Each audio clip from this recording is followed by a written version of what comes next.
अगर हम परिणाम कर्नाटक का देखें और उत्तर प्रदेश का निकाय के चुनाव को देखें, वहाँ जनता ने परिणाम ऐसा दिया है कि भारतीय जनता पार्टी देश से बाहर जाएगी। और जो निकाय चुनाव में थे, अधिकारियों ने अगर बेईमानी न की होती और जिस तरीके से जगह जगह से सूचनाएं मिल रही हैं, अधिकारी खुलेआम हस्तक्षेप कर रहे थे।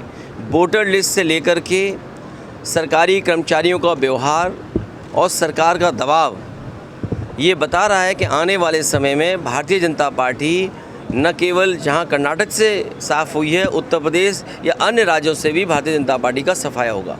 अच्छा, जिस तरह से MIM पार्टी और आम आदमी पार्टी ने मुस्लिम वोटों का ज़्यादा ध्रुवीकरण हुआ उससे, तो समाजवादी पार्टी की आगे 24 को लेकर लड़ाई क्या रहेगी फिर? मैं आपसे कहूँगा कि जिस तरीके से आप पढ़ रहे हो और देख रहे हो और डेटा को एनालाइज कर रहे हो, दोबारा पलट करके देखिए। कई बार भारतीय जनता पार्टी सीधे लड़ती है और कई बार भारतीय जनता पार्टी कुछ दलों को आगे करके लड़ती है। इसलिए आपको इन चीज़ों को सोचना पड़ेगा। राजनीति करने वाले लोग और जो दल हैं पॉलिटिकल, वो जानते हैं कि आने वाले समय में किसके साथ रहने से और किसको हराने से देश का लोकतंत्र बचेगा। और आने वाले समय में जिस तरीके से कर्नाटक में बदलाव हुआ है या उत्तर प्रदेश में आज भी अगर मैं हिसाब किताब वोटों का लगाएं, जितना जन समर्थन लगातार समाजवादी पार्टी का बढ़ा है। अगर हम मेयर के चुनाव का देखें, पिछले चुनाव से तुलना करें तो वोट बढ़ा है और कितना परसेंटेज बढ़ा है आपने देखा है।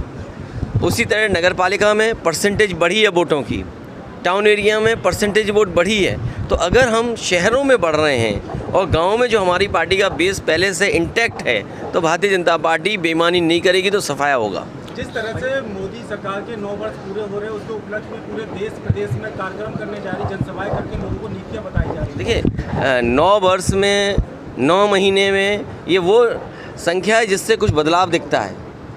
9 महीने एक नया जीवन मिल जाता है।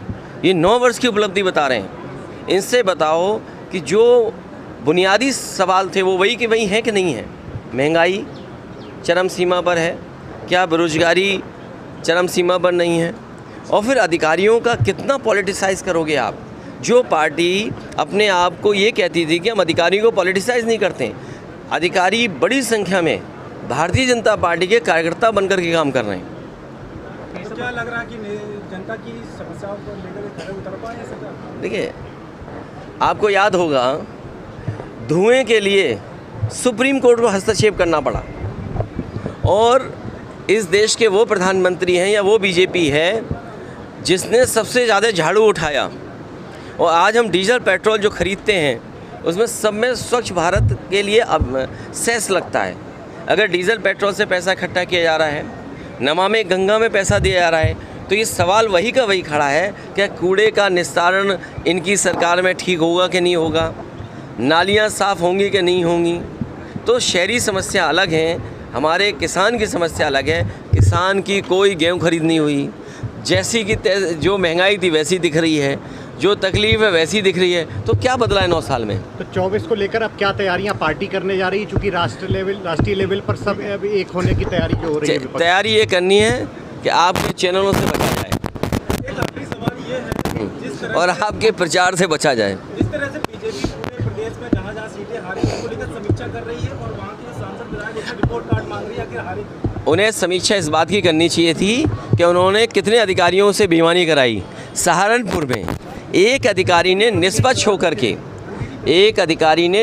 होकर के उसका रिज़ल्ट दे दिया, तो उसे शंटिंग कर दी, उसे छुट्टी भेजने की तैयारी है। और तमाम अधिकारी ऐसे हैं जो बीजेपी के लिए काम करते रहे, काउंटिंग से लेकर के काउंटिंग के बाहर स्थलों पे। और पत्रकार साथियों, आप सब वो बातें जानते हो, क्या छिपाया आपसे।